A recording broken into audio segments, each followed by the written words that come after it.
Well, my name is Chris Roberts. I'm the owner and manager of High and Tight here in Portland at the Time and Temperature building.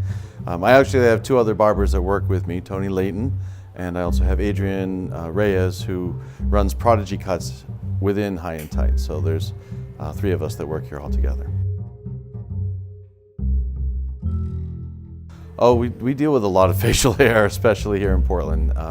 We do anything from mustaches to full beards to partial beards. We do a lot of shaping, a lot of trimming. I have a lot of clients that come in that have started growing beards and they're not quite sure how to kind of get the lines going in the proper direction and to line everything up. So I kind of help set those guidelines for them so that they and show them how why you're putting it there, what you're trying to achieve, so that they can use it as a frame of reference going forward.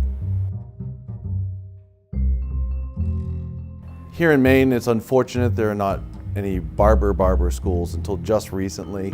A lot of them went out of fashion many years ago. So all of us are licensed as cosmetologists.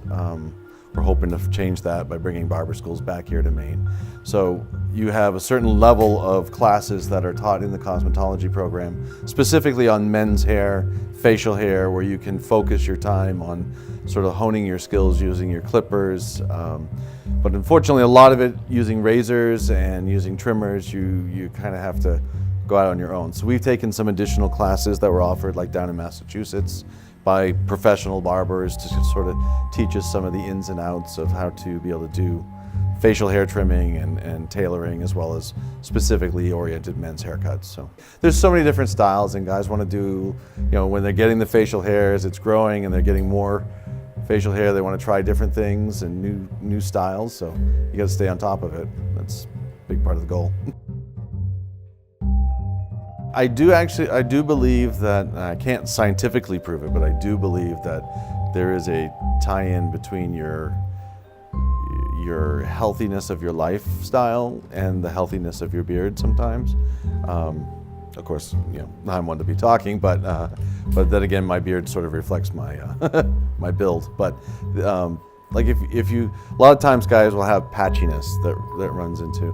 Sometimes there's absolutely nothing you can do about it. But there's ways that if you detail your mustache, and you should always expose your upper lip so that people can see your upper lip part, and just sort of outline what you do have. Then the area that you don't have it, instead of focusing on, oh, I wish I had it there, focus on where you do have it, and you can actually make it look really nice. I always kind of wanted to have facial hair, but every time I tried to grow a beard, all I could grow was a Mennonite beard or an Amish beard. It just grew underneath here, and the cheeks never came in. And probably when I hit my mid to late 30s, I worked in hotels for 18 years prior to doing this as a career. So if you were going to grow a beard or facial hair, you had to do it only when you had vacation, and it had to be kept clean and sharp and whatnot. So I had a 2-week vacation and decided I was just going to let it go and see what happened. And lo and behold, the cheeks came in, and I started to be able to get shape. So I was like, okay. So I kept it nice and trim, and I always kept it short though. I would never have anything large and bulky, and I just grew attached to it. Now it's part of my persona. I use it. I do a lot of theater stuff too outside of here, so it works very well for a lot of the roles that I play. The Portland Facial Hair Fest, which is presented by Traveler Beer Company, which is enjoyed by the Maine Facial Hair Club, whose members sometimes use Stash Bomb Stash Wax, which should be sold at High and Tight Men's Hair Care, whose location is sometimes passed by the Maine Brew Bus, who also sometimes drives by Local Sprouts Catering, which is on the same street as Think Tank, which was once rated by Yelp, which is sometimes used by members of Maine Ultimate.